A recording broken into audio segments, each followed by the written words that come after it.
नमस्कार दोस्तों, आज हम लोग पढ़ेंगे इतिहास मध्य इतिहास के जगत के बारे में, जगत के समाज के बारे में, मध्य इस्लामिक जगत के समाज। जैसे कि इसमें जो है हम लोग पढ़ेंगे BHIC का जो है 4 का जो है मतलब ब्लॉक नंबर 4 पढ़ेंगे। तो इसमें चैप्टर नंबर आ जाएगा जिसमें इसमें हम लोग चर्चा करेंगे समय रेखा इस्लामिक जगत के बारे में। समय रेखा पूर्व अरब जो है संसार एवं अरबियन उपमहाद्वीप एवं जो है पूर्व इस्लामिक नगर।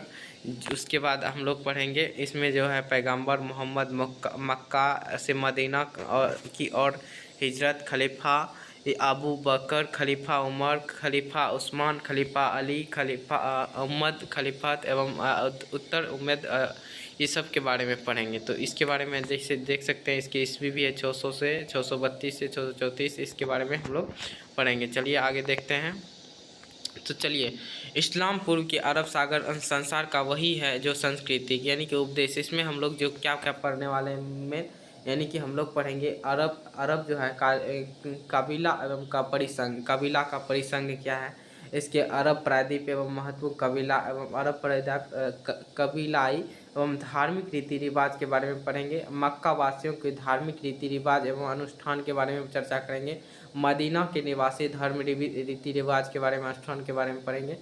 6ठी शताब्दी में पूर्व एवं अरब व्यापारी के ढांचा के बारे में पढ़ेंगे। इस्लामिक पर्व यानी कि पूर्व अरब की राजनीतिक एवं ढांचा के बारे में पढ़ेंगे। इस्लामिक अरब जो है सामाजिक ढांचा के बारे में पढ़ेंगे। तो चलिए आगे देखते हैं दोस्तों। कहते हैं आर्थिक स्थिति यानी कि आर्थिक स्थिति जो है यहाँ की जैसे कि इसके बारे में याद पढ़ेंगे। चलिए पहला देखते हैं। कहता है अरबी की विशाल प्रायद्वीप है जो कि अरबी एवं जनजीता अरब लोगों का द्वीप कहा जाता है। अरबी पश्चिम लाल सागर जो है लाल सागर, दक्षिण में अरब सागर और पूर्व में फारसा की खाड़ी से घिरा हुआ प्रायद्वीप। कुवैत, बहरीन एवं कतार संयुक्त अरब के बहुत कम होती है। थोड़ी बहुत बारिश एवं सर्दियों में वसंत ऋतु में देखने को मिलती है। अरबियन सिथिया नदी है जो कि लेकिन ज़मीन से फूटने वाले चश्मा और कुओं से अनेका नखलित बन गए हैं। इस प्रकार से हम लोग देख सकते हैं। तो चलिए हम लोग जो है अरब की कालेबग परिसंघ के बारे में पढ़ेंगे। अरब जो है, देखिए अरब कहाँ है, तो आपका यहाँ पे है अरब, देख सकते हैं। देखिए तो टोक्यो हो गया, तिब्बत कबीला हो गया, तमिल हो गया, उसी तरह से तो हम लोग पढ़ेंगे। तो कहता है अरब की काले में अब प्रायद्वीप एवं निवासित की भाषा यूनानी एवं सार्केनानोई तथा लेटिन के सारासेनी कहा जाता है। इसके लिए पहले से सेनानाइट एवं अरब से तेंदुआ रहने वाले ताबुओं में रहने वाले अरब के रूप में जाना जाता था। कहता है हालांकि अरब में ऊँट एवं खानवा देश खुद को अरब ही कहलाना पसंद करते थे, लेकिन इस्लाम पूर्व में अरब प्रायद्वीप एवं विभिन्न काबिलों के धार्मिक संप्रदाय का घर था। कहा जाता है। चलिए आगे देखते हैं। कहता है अरब प्रायद्वीप एवं प्रभुत्व एवं काबिले मक्का और 5वीं सदी में प्रभु विभिन्न गठबंधन एवं कुरुशिली परंतु काबिल राज्यसंघ बनाया गया था जो कि केरूस एवं संगठित धार्मिक संप्रदाय के माला नामक एवं गंगोत्री परिसंघ एवं माध्यम से मक्का एवं शासन चलते थे। इस प्रकार से यहाँ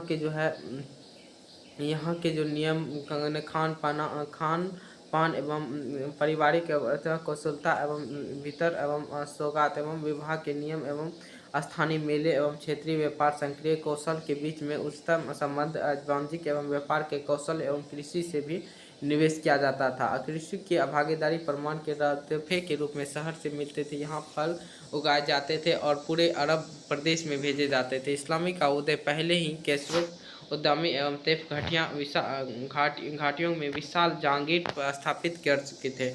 इस प्रकार से हम लोग देख सकते हैं मदीना। देखिए जो है मदीना अक्स जो है खारिज के काबुल मैदान के जो है काबिलों का प्रभुत्व एवं उत्खनन एवं ख्वाराज के बाद उसने बसने के समय दीन मदीना रहने के लिए उसे समय यहूदी में काबुल मुकाबले की स्थिति के बारे में क्या धीरे धीरे वे शक्तिशाली होने लगे और इन्हें बढ़ गए और खजूर के बागान लगाए। और इन दोनों काबिलों के बाद इस्लाम के तहत अल अंसार एवं मददगार कहा गया। कहता है अरब प्रायद्वीप धार्मिक विविधता। देखिए इस प्रकार से हम लोग अरब प्रायद्वीप की धार्मिक विविधता क्या है। तो अरब प्रायद्वीप की जो है सिर्फ अरब बिंदु एवं इसमें से भूमि नहीं थी और उनके लिए धार्मिक एवं समूह बसे हुए थे। उसके क्षेत्र में राजनीतिक, सामाजिक एवं छात्रिक जीवन में महत्वपूर्ण निभाते थे। इस प्रकार उत्तर अरब के खैरात एवं मदीनों के लिए यहूदी बस्तियों के लिए यहूदी जमीन के लकुम गाड़ों एवं हथियारों को संपन्न थे। और 5वीं शताब्दी में उत्तर अरब ईसाई धर्म स्थापित हो चुका था और दक्षिणी चौथी 5वीं शताब्दी में यहूदी धर्म स्थापित हो चुका था। इस प्रकार से हम लोग देख सकते हैं कि ये लोग जो है अपने धर्म को स्थापित कर चुके थे। कहता है कि छोटे छोटे यमन के छोटे नफलिस्त और सीमित कर दिए थे। ईसाई चर्च एवं शासनीय एवं प्रभाव रूप से पूर्वी अरब में प्रत्येक क्षेत्र में सक्रिय एवं रूप से अल हीरो में ईसाइयों का प्रतिनिधित्व एवं उन व्यापारियों के द्वारा होता था। दक्षिणी भारत में नजरात एवं साड़ियों के बसारा आने जान एवं करवाए यात्रा करते थे। कहता है हिजाज की ईसाई एवं यहूदी बस्ते हिजाज नखलिस्तान यहूदी धर्म के काफ़ी प्रचारक एवं यहूदी ने खेती युग भूमि काफ़ी विस्तार किए थे और खजूर अनेक बागान लगाए थे।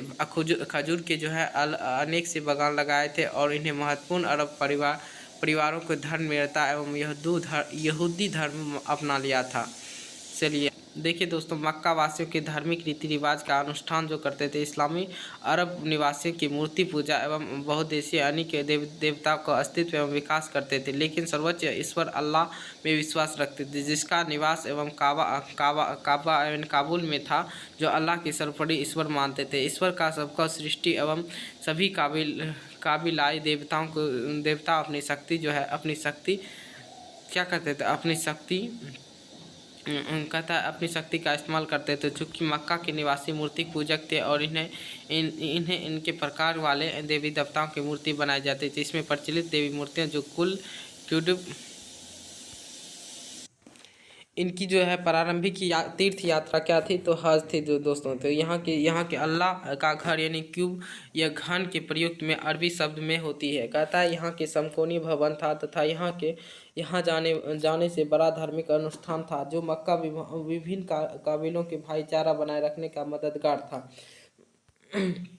काबा मक्का के सभी कुल वंश के पवित्र चिन्ह एकीकृत किए गए थे, जो कि इस तरह के विभिन्न पथों एवं संप्रदाय के समावित दिए गए थे। इसके अलावा मक्का के कुछ अन्य देवी देवताओं को भी विशेष प्रतिष्ठा एवं प्राप्त थी। विशेष रूप से तीनों देवी देवता अल का अर्थ होता है लता और उल का अर्थ होता है उज्जा और अल का मन्नत, यानी कि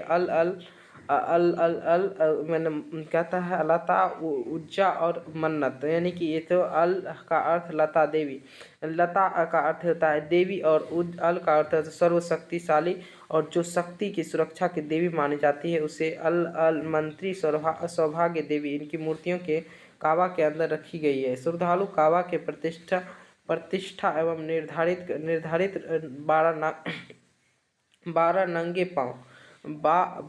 12 नंगे पाँव उनकी परिक्रमा करते हैं और इस दौरान से भवन में लोग पत्थरों को स्पर्श करते हैं और उन्हें विशेष रूप से कोने में लगे पत्थर को काबा के निकट पवित्र कुआं था, जो जाम कहा जाता था। कहता मक्का निवासियों कुछ कम शक्ति वाले आत्माओं एवं जिन्नों में विश्वास करते थे, जिन्हें अक्सर किसी विशेष काबिल एवं रक्षक माना जाता था। इनमें से प्रत्येक जिन किसी स्थान या विशेष पर बने एक मकबरे एवं किसी पेड़ या किसी बगीचे या किसी खास प्रस्थ खंड में संबंधित होता था। तारों के देवीय समझा जाता था। कहता मदीना का निवासी धार्मिक एवं रीति रिवाज का अनुष्ठान। कहता है मक्का की ही तरह मदीना की मूर्तियां एवं विभिन्न कबीलाई एवं संगठन को अलग अलग स्तरों पर जुड़ी हुई एवं यहाँ की मूर्ति पूजा एवं रूप में कुल या कुबुट देवी देवताओं के पूजा एवं ज़्यादा अविभाजित परिवारों के मदीना के रूप में प्रत्येक अविभाजित कुल विशिष्ट मूर्तियों समूह अपनी मूर्तियों के रूप में अपनाने लगते थे। इस प्रकार से हम देख सकते हैं कि यहाँ के लोग जो है अपने मक्का मदीना में 6ठी शताब्दी में किस तरह से क्या तो कहता है। देखिए 6ठी शताब्दी में अरब एवं व्यापारिक का ढांचा पश्चिमी एवं मध्य अरेबिया के साथ सबसे महत्वपूर्ण केंद्र हिजाज के स्थित मक्का था। कहता मक्का महत्वपूर्ण केंद्र इसलिए था क्योंकि यहाँ दो व्यक्ति मार्ग के बीच स्थित था, यानी कि दो व्यापारिक मार्ग के बीच स्थित था और फिलिस्तीन के यमन को जोड़ने वाला उत्तर से दक्षिण की ओर जाने वाला मार्ग पश्चिम में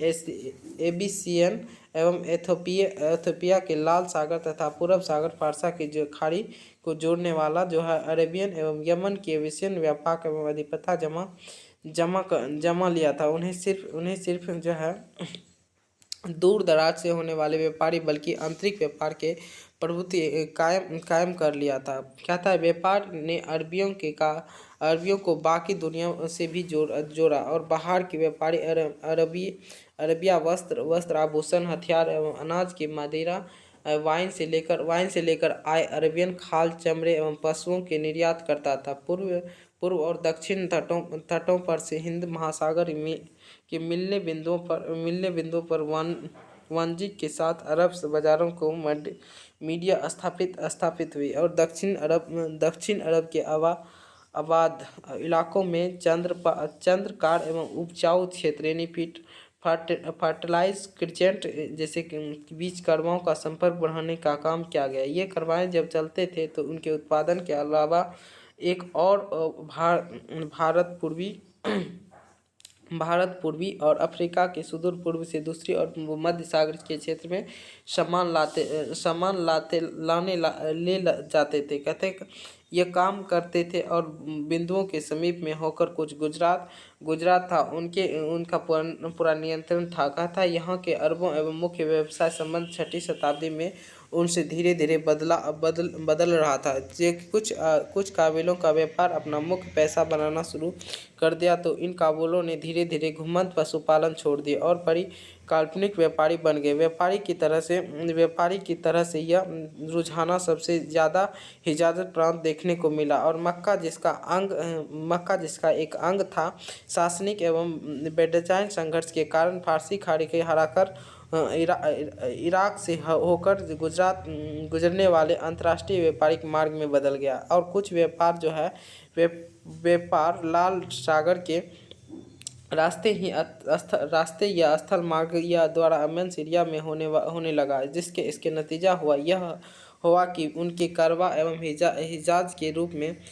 हिजाज के से होकर गुजरने लगे और धीरे धीरे हिजाज के मार्ग में महत्व बढ़ गया और व्यापारिक संपर्कों की पुनर्व्यवस्था के कारण हिजाज और व्यापारिक की बस्तियाँ थी। कहता है जो महत्व हासिल हुआ उनकी वजह से मक्का और खासतौर 6ठी शताब्दी में बढ़ी। कहता इस्लामिक पूर्व एवं अरब के राजनीतिक ढांचा व्यवहार के अरब किसी लिखित एवं कानूनिक साहित्य बद्ध नहीं थे। वे उनकी अपनी कई राज्य की संरचना नहीं थी और कानून सहायता में लागू करने के लिए बाध्य करती थी। राजनीतिक एवं स्वरूप निरंकुश नहीं थे। व्यक्तिगत प्रतिष्ठा एवं घनिष्ठ वंशीय एवं निष्ठा सर्वाधिक महत्वपूर्ण थी। कहता प्रत्येक काबिले एवं मुखिया पद नेतृत्व एवं प्रदान करता था। आपसी मतभेद एवं पंच के कार्य करता था। अधिकतर परिस्थितियों में कलिमा एवं पवित्र प्रतीक चिन्ह एवं संरक्षक प्राप्त था। हालांकि प्रधान को किसी परिवार एवं अथवा कुल गोत्र या क्लैन के रूप में निर्णय शक्ति या थोपन का अधिकार नहीं था। प्रत्येक व्यक्ति कुल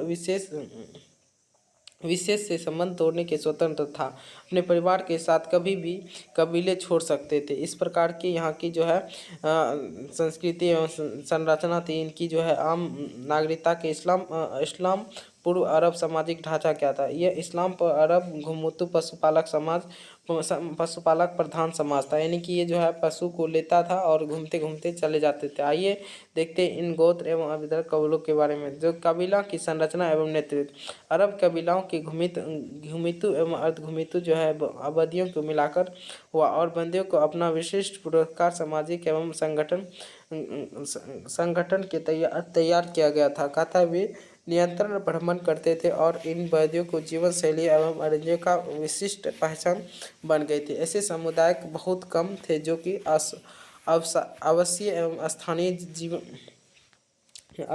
जीवन व्यतीत करते थे। कथा सामाजिक बुनियादी एवं इकाइयों के छोटे छोटे समूह थे जिन्हें कुनाबा कहा जा सकता है। कबीलों की ऊन मिलकर इस प्रकार से हम देख सकते हैं। तो चलिए आगे देखते हैं। असमानता और दास्ता। कभी कभी सभी इक्वल बराबर नहीं थे। इनमें से कुछ लूटमार व्यापारी एवं अवश्य बस्ती घुमेतु कबीलों के हमले कर दूसरे की तुलना में अमीर बन गए थे। कथा है कि ये जो है व्यापारी घूमते घूमते जाते थे और दूसरे को लूट लेते थे, व्यापार सबको लूट लेते थे।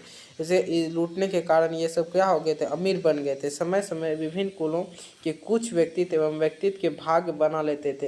इसलिए इसके समाज में अमीर और गरीबों में बांटा हुआ था। इनके जो है अनेक कुल एवं लोहार धातु कर्मी एवं काबिलों द्वारा दूसरा निमंत्रण समझ जाते थे। अमीर देखिए ऊँट वाले अभिजात घुमतू काबिल। कहता अरेबियन एवं अधिक शुष्क प्रदेश एवं बंधुआ ऊँट वाले घुमतू काबिलों अभिजात एवं कबीलों को माना जाता था। ऊँट के अलावा उनके पास घोड़ा भी होते थे। क्या होते थे? घोड़े भी। उनके पास घोड़े भी होते थे जिनका इस्तेमाल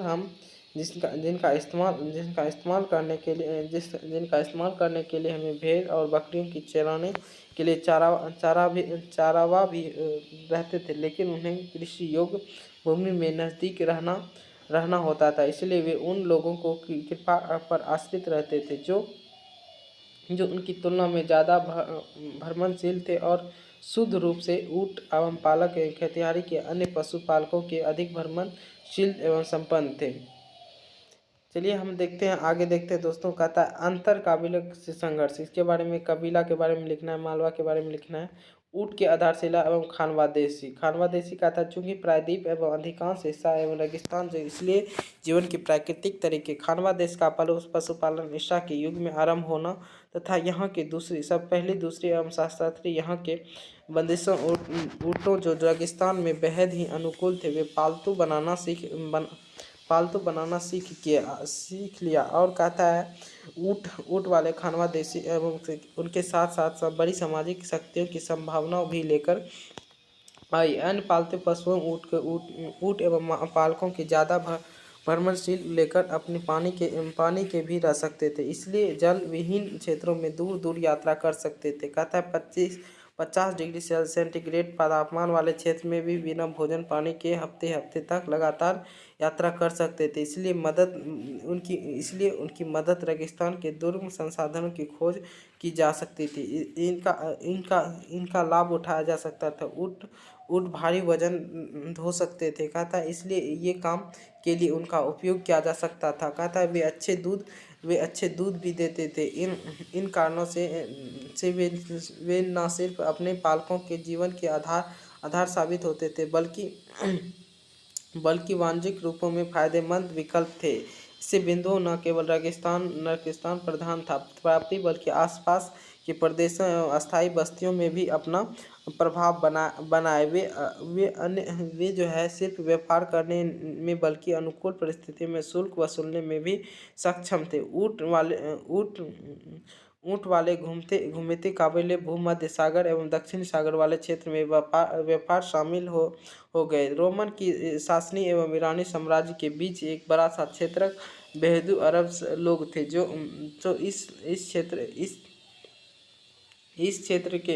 क्षेत्र में मुख्य रूप से उत्तर पश्चिमी के माध्यम से भागों में ऊँटों के वाले घुमतू काबिलों का प्रभुत्व थे और ये शुष्क प्रदेश जहाँ प्राकृतिक रूप से कहीं घास के मैदान और जलाशय थे। कहते हैं यहाँ के सतह के नज़दीकी और थे और पानी मिल गए थे। कहता है जिससे नियमित सिंचाई संभव हो पाती थी। कहता है इस प्रकार की यहाँ की जो है हो पाती थी। और कहता है खानवा दोषी एवं जीवन शैली की पशुपालक यहाँ मवेशियों को देखभाल कर सकते थे। और दूध भी कभी कभी मांस के निख स्तर पर पैदा होने वाले गेहूं खजूर प्राप्त कर लेते थे और कर सकते थे। पशुपालक को कृषकों को शिशु मिल जाते थे। अपने आवश्यक विशिष्ट उत्पादन के रूप में दूर क्षेत्रों में मांगना पड़ता था। कहता अरब क्षेत्र में कृषि कैसे हुआ, तो कहता इस क्षेत्र में कृषि की सामुदायिक जो है कई तरह के अनाज पैदा किए जाते थे। और नखलिस्तानों के पास ऐसी आबादियाँ बसी जिसे खजूर उग जाती थी। और खजूर सिर्फ एक फल ही नहीं बल्कि इसका प्रत्येक हिस्सा किसी न किसी उपयोग में लिया जाता था। इसके अरबों ने इसे माँ या मौसी कहा जाता था। इसे अरबों ने क्या कहा, इसे माँ या मौसी कहा जाता था। खजूर और ऊँट का दूध इस क्षेत्र में मुख्य भोजन था। खजूर और ऊँट का दूध जो है इस क्षेत्र में अरब में क्या था, बहुत ही मुख्य भोजन था। कहता है ओमेन माँ और मौसी का संबंध कहा जाता था। कहता है ओमान और बेहतरीन एवं अर्थव्यवस्था का मुख्य जो है आधार कृषि था। और बहरीन मक्का के अनाज था निर्यात एवं करता था। वे किसान को खजूर पैदा करते थे और इधर उधर छितरे हुए खेतों पर फल एवं सब्जी उगाते थे। वे रेगिस्तान के ऊँट पालक बेदुआ एवं बंधुओं कृषकों तथा बारिश की बुनियादी जीवन एक दूसरे पर निर्भर था। इसीलिए एक साथ मिलजुल कर रहना था। अरब के क्षेत्र एवं उद्योग खनन का था। अरब प्रांत के उत्खनन एवं उनके उत्पादन क्षेत्र में सासानिक एवं यमन में चांदी और तांबा खनन विकसित करने में मदद हुई। पूर्वी अरब में तांबा और चांदी का खनन होता था। यमन में चमड़ा और कपड़े का उत्पादन होता था।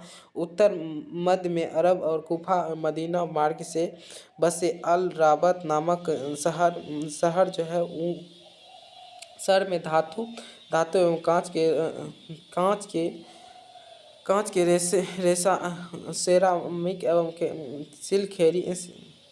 सिलखड़ी के सामान बनाए जाते थे। कथा इस्लाम पूर्व एवं काल की साहित्य एक अस्थायी काबिलाई एवं सम्मान की कलाओं विकसित होने लगा। अवसर काम ही थे और लेकिन साहित्य एवं अपवाद था। इसका असल में राजनीतिक सामाजिक एवं धार्मिक आर्थिक एवं जटिलताओं ने अरब समाज की उन्नत एवं परिष्कृत संस्कृति एवं वातावरण एवं उत्पन्न किए। कहता है संपूर्ण अरब एवं बहुभाषी थी। हालांकि यहाँ इस्लामी पूर्व काल में अरामाइक एवं चीन प्रशंसक के शायद वहाँ सबसे ज़्यादा बोली जाने वाली भाषा थी। लेकिन 6ठी शताब्दी तक आते आते अरब भाषा महत्वपूर्ण हो गए और वहाँ से इस क्षेत्र में लिखी और बोली जाने वाले इस्लामिक युग के 100 साल पहले अरब लिपि अस्तित्व में आ गए। और अरब नायक से ही ली गई और थी। और दावत के लिपि प्रभाव थे और याद सिर्जियस यहूदी को पुनः आकार दिया गया। अरबी धर्म के भाषा के रूप में माजिद इस्लामी धर्म के रूप में क्या है शताब्दी एवं बाइबल्स के न्यू टेस्ट के रूप में अरबी किया गया था। इस प्रकार से हम लोग देख सकते हैं क्या गया है, इसका सारांश भी देख सकते हैं हम लोग इसमें पढ़े अरब के बारे में। चलिए आगे देखते हैं जो है 13 का चैप्टर नंबर कहता है यहाँ के इस्लाम का उदय एवं विस्तार, यानी कि इस्लाम का उदय कैसे हुआ। यानी कि पहले क्या देखते थे, इस्लाम का छोटे छोटे टुकड़े में जाते थे, व्यापार करते थे, कुछ लूटते पुटते थे और वो अपना जीवन यापन करते थे। कुछ खजूर की खेती भी करते थे और ऊँट का दूध और जिसे माँ और मौसी का संबंध बताया गया था। इसमें हम इस अध्याय में देखेंगे पैगंबर यानी कि इस्लामी युद्ध का जो है विस्तार कैसे हुआ, यानी कि इस्लाम का उदय विस्तार कैसे हुआ। तो पैगंबर मोहम्मद इस्लाम का आगमन, आधुनिक इतिहास लेखन एवं संबंधित दृष्टिकोण, उसके बाद मक्का व्यापार मत एवं देसी मत एवं संशोधनी मत एवं पैगंबर मोहम्मद की मृत्यु के बाद इस्लाम का प्रसार, उसके बाद युद्ध धर्म, यही सब हम लोग पढ़ेंगे। तो चलिए आगे देखते हैं। इसमें जो है पैगंबर मोहम्मद और इस्लाम, पैगंबर मोहम्मद और इस्लाम का आगमन। कहता है लगभग 700 ईसा में यानी 7वीं शताब्दी के शुरुआत काल में पश्चिमी एशिया की एक ऐसी दुनिया थी जो कि आसमिक मौजूद था, जिसमें से एक तरफ संस्कृति का आबाद दुनिया था, सुसंस्कृत आबाद दुनिया थी, और दूसरी तरफ इसके समित देशों में वही दुनिया थी जो उत्तर में स्थित पड़ोसी के निकट संपर्क में थी, और वह स्वयं स्वयं उन संस्कृति का प्रभाव में आ रही थी। बेंजाइन लगभग 1453 ईस्वी में टॉम से पराजित हुई थी। इसकी शक्ति का शासनिक एवं साम्राज्य जो है 651 में अरबों से हार गया, पतन की ओर अक्सर थे, लेकिन कुछ प्रायद्वीप एवं कलीबा काबिलाई समुदाय अपनी स्थिति में सुदृढ़ कर रहे थे, और इनमें से कुछ जो है सीमांत क्षेत्र में सीरिया एवं इराक के राजनीतिक एवं सक्रिय भाग ले रहे थे। जल्द ही एक नई राजनीतिक व्यवस्था का निर्माण हुआ, जिसमें से शासक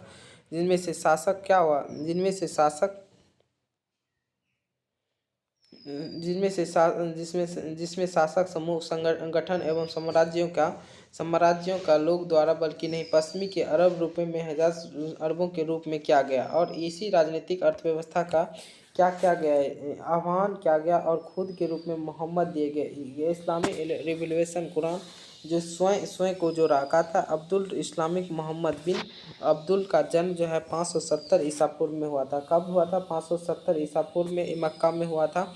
कहता मोहम्मद बिन अब्दुल्ला का जन्म 570 ईसा पूर्व में हुआ था। इसकी जो है हुआ था मक्का में हुआ था, और कैसर कबील को हसीमुख कुल के जो थे कुल के संबंध रखते थे। कहता है कि रूसो ने खुद व्यापार के वाणिज्यिक क्षेत्र में भली भांति स्थापित किया, और अपनी गिनती जो है ये इसने क्या किया, व्यापारिक मात्र एक स्रोत बनाया जिसमें से अपनी प्रमुख स्थापित किया। और कहते हैं कि इसने जो है कहता है कुरैश एवं कबीलों के द्वारा काबा का धार्मिक स्थल पर नियंत्रण था। कहता है जहाँ देवी देवताओं की प्रतिमा को रखा गया था वह जो प्रायद्वीप लोग धार्मिक रुझान का केंद्र था, वो केरूसिन कबीले का प्रतिष्ठा को बढ़ाया गया था। उन्होंने कुछ को प्रोत्साहन किया था, और कुछ शासक नजदीकी के तटस्थ स्थल अफगान अराफत और देखरेख में अनाथ के रूप में बड़े हुए थे। उन्होंने खादिज नामक एक विभिन्न विविधता के कार्य एवं व्यापार के रूप में काबिलों की सिद्धि की थी। कहता है काबिलों की सिद्धि की थी, और अपने जीवन की तीसरी दशक में मोहम्मद ने इन तल्लीन हो गए थे, और सत्य असंचत भरा अर्थपूर्ण जैसे जीवन कैसे जिया जाए, और उन्हें शहर के बाहर ही हीरा प्रवर्तक जैसे एक गुफा का एकांत समय में मानो योग ध्यान उन्हें स्वयं की कौरवता एवं कबीलों का संस्कार रीति रिवाज से अलग नहीं किया, और वास्तव में वे हमेशा प्रिय बने रहे। लेकिन उन्हें कुछ हासिल करने की कोशिश की जो परंपरा के मौजूद नहीं था। कहता 40 साल की उम्र में आसपास के हीरा पर्वत में एक एकांतवास के दौरान उन्हें ऐसी वाणी सुनी और ऐसा लौकिक दृश्य अनुभव किया जिसमें उन्हें ईश्वर की पूजा करने के लिए आह्वान किया, और जिसने दुनिया को बनाया था। ऐश्वर्य को अपनी एक पत्नी खादीज एवं प्रोत्साहित किया, और आगे क्या जाने, और स्वयं परमेश्वर से आने वाले आह्वानों को स्वीकार किया। तत्पश्चात उन्हें संदेश मिला कि जिसकी व्याख्या उन्हें दिव्य इल्हाम रेवलेशंस के रूप में प्रार्थना का स्वर पाठ नए पंथ के मुख्य तत्व बन गए हैं, और उन ईश्वर के संदेश सामूहिक रूप से कुरान कहा जाता था। कुछ समय तक अपनी केवल उनकी पत्नी और कुछ करीबी दोस्त उनके साथ पंथ में अनुयायी थे, लेकिन कुछ वर्ष के बाद ईश्वर संवेदी संदेह उन्हें निर्देश दिए गए, और क्रुसेल एवं काबिले के सदस्य से परम ईश्वर की पूजा आह्वान करे और यदि इनकार करते थे तो उन्हें आने वाली विपत्ति की चेतावनी दे। कहता एक व्यक्तिगत एवं एकेश्वर की शुरुआत होकर उन्होंने लोगों के लिए पैगंबर बना दिया था। कहता जैसे जैसे मोहम्मद के साथ समर्थन बढ़ता गया और केवल मुख्य परिवार के साथ उनका संबंध खराब होते होते चले गए। उन्होंने उनके ईश्वर के दूत होने का दावा को स्वीकार नहीं किया और उन्होंने ऐसा माना गया कि उनकी जीवन की पद्धति अपेक्षा किया था। मोहम्मद की स्थिति और कठिन हो गए और जब कठिन हो गई तो जब एक ही वर्ष में खादिज और तलीब की मृत्यु हो गई। जैसे भिक्षुकों का विस्तार हुआ और स्थापित समानता और अनुयायी का विरोध हुआ तो मुखिल मोहम्मद की महसूस किया कि अपने लोगों की सुरक्षा और कौशल के लिए प्रतिरोध काबू पाने के लिए अनुयायियों की संख्या बढ़ाने के लिए कुछ राजनीतिक आधार आवश्यक था। अतः अंत में स्थिति कठिन हो गई और 622 ईस्वी में उत्तर के 200 मील दूरी पर स्थित मोरुद्दीन एवं यथाचित मदीना नाम से जाना गया और शरण के लिए उन्होंने मक्का छोड़ दिया और लगभग 622 में मदीना की ओर गमन के हिजरा के नाम से जाना जाता है। तिथि संबंध मुस्लिम संवत की शुरू होगी। मदीना एक कृषि आधारित मुरिदीन द्वीप था जिसका मक्का की तरह ही एक काबिले बजाय विभिन्न काबिलों का निवास था। लेकिन मक्का का विपरीत इन्हीं काबिल समूह के अवसाद खजरात के बीच में चिरस्थायी एवं दक्षिण एवं कलह थी जो मदीना का अस्तित्व के लिए कई बार खतरा बनी। इसके अलावा मक्का की हर तरह मदीने के सामाजिक एवं परिवर्तन के रूप में गुजर रहा था जिससे बेदियों एवं भाईचारा की कमजोरी कर दिया था और चारागाही जरूरतों के बजाय कृषि की अर्थव्यवस्था का संचालन किया गया और सामाजिक जीवन के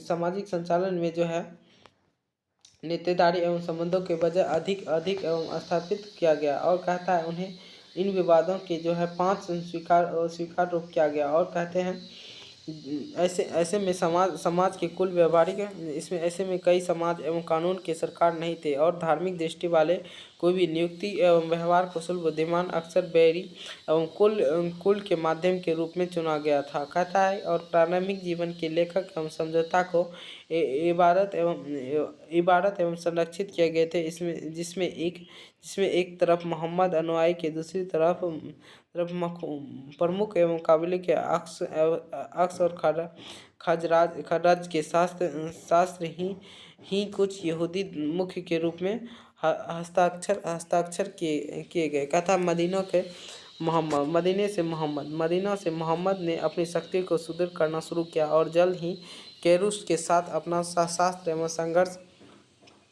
आरंभ किया। समुदाय मानना था कि नियोजित था उसके लिए लड़ने के लिए युद्धरत होना आवश्यक था। पहले महाजुनी रीन और जो निर्वास में मक्का वासी थे और धन प्राप्ति के लिए मक्का के काफिले पर छापा मारे वे छापे जल्द ही लड़ाई में बदल गए। लगभग 624 में मोहम्मद ने मक्का के अपेक्षाकृत बड़ी सेना को बद्र एवं युद्ध में हराकर अरब में दूर तक जबरदस्त प्रतिष्ठा स्थापित किया और कहता है इसे दिव्य कृपा के रूप में माना गया जिसे बदियू कबीले जिन्हें काफिले की रक्षा करने की जिम्मेदारी हासिल थी वे दल बदल कर मोहम्मद के पक्ष में आ गए और बाद में वर्षों और मक्कावासियों के पहल करके पहले उहुद 625 में लड़ाई और फिर खंदक में लड़ाई की। लगभग जो है ये आक्रमण के और मध्यकाल में हालांकि पहले काबुल के मोहम्मद हार गए लेकिन दोनों लड़ाई में लाभप्रभावी साबित हुए। हालांकि इन्हें मक्का के दुष्कार चुनौतियों का सामना करना पड़ा